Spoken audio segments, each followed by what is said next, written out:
kita masuk ke malam yang ke-11 ya. Jadi sudah masuk ke pertengahan atau sepertiga kedua.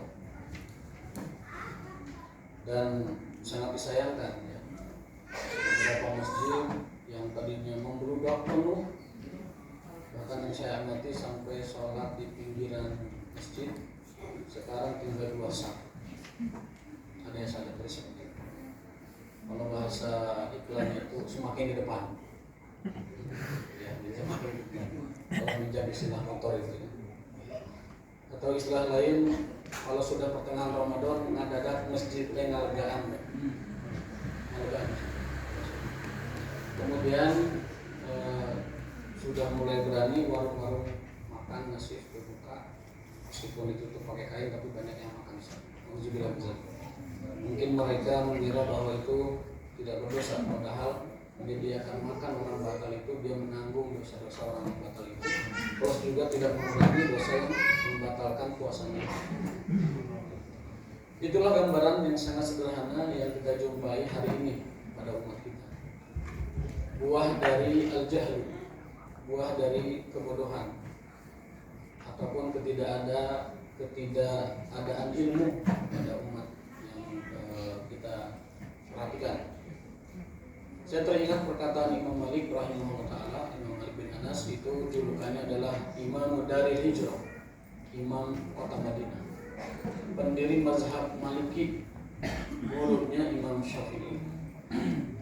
Jadi beliau adalah seorang mujtahid dan juga seorang pemuka mazhab dan juga sekaligus guru dari para guru-guru imam mazhab yang lain. Beliau mengatakan seperti ini: lan yasluha amru hadhil ummah illa bima saluha bihi awwal. Tidak akan beres urusan umat ini, tidak akan menjadi baik urusan umat ini kecuali mereka mempedomani apa yang dulu pernah beres pada masa dulu, di zaman sahabat tentunya. Sepeninggal Rasulullah SAW, kemudian di zaman sahabat, sampai-sampai Allah menjamin mereka dalam sebuah ayat, radhiyallahu anhum wa radu.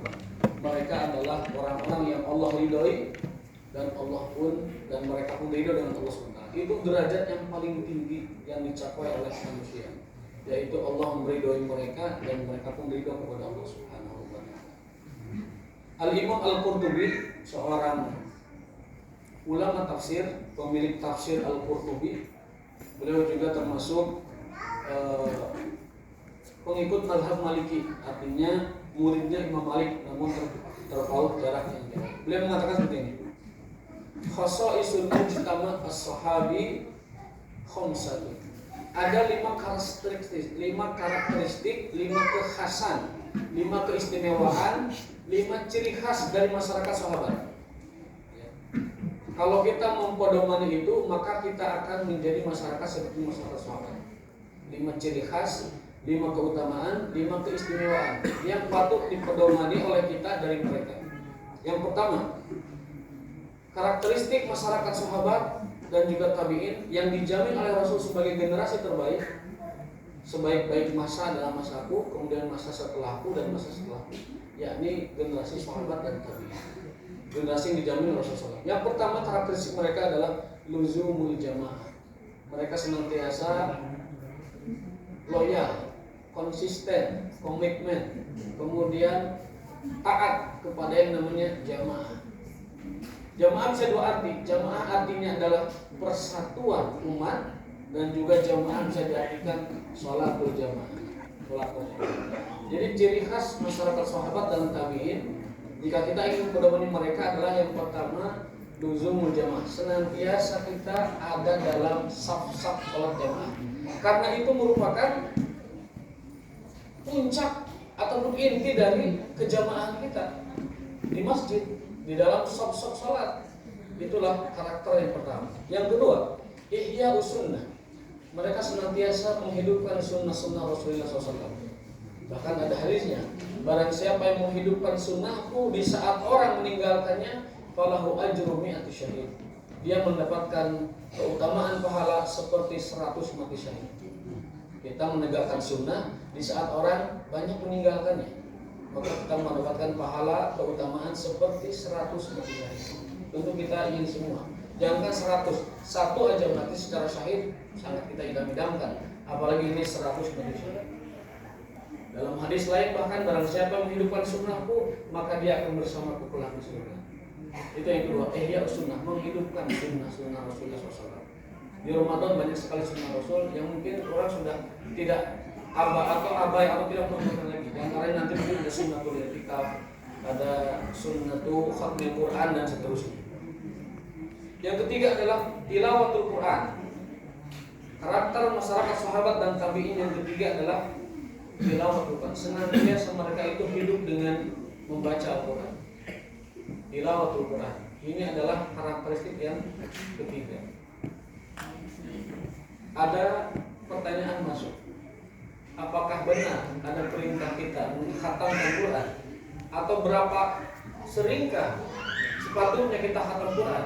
Maka jawabannya adalah ada sebuah hadis riwayat Tirmidzi, Rasulullah SAW bersabda, "Iqra'ul Quran fi kulli surah fi kulli syahrin."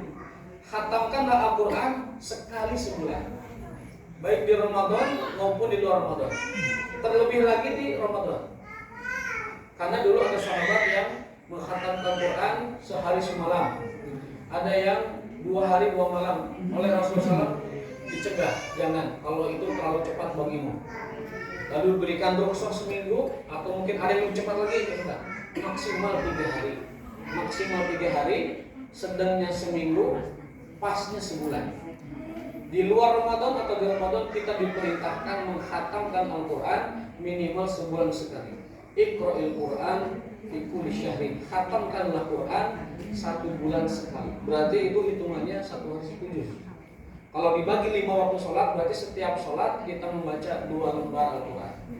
Kalau itu sulit, bisa mungkin nanti bacanya dimalamkan, disekaligus atau di pagi atau di siang hari. Yang jelas Rasul menunjukkan kita membaca mengkhatamkan Quran sebulan sekali.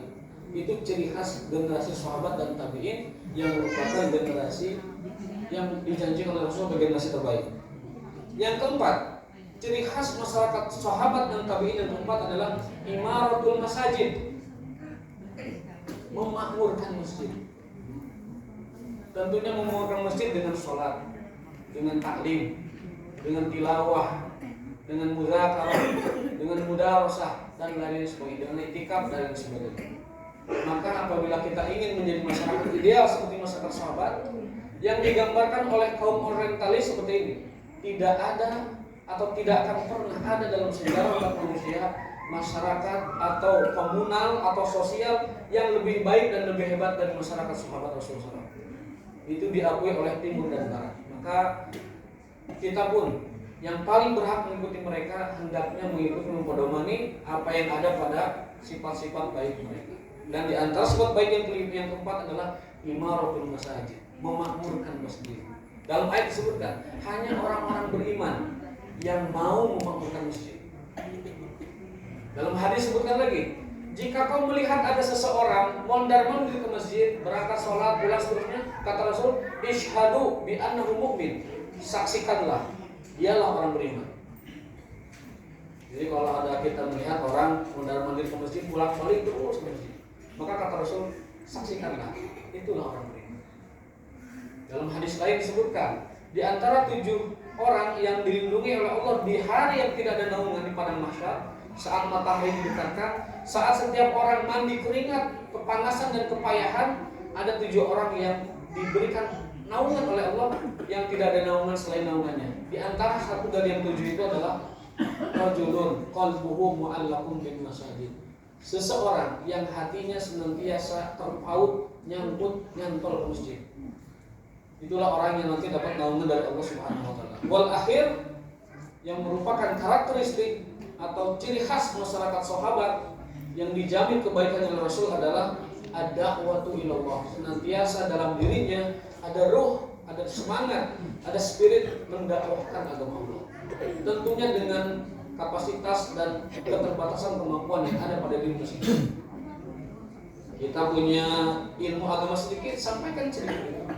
Kita hanya bisa menyampaikan ke keluarga, sampaikan ke keluarga.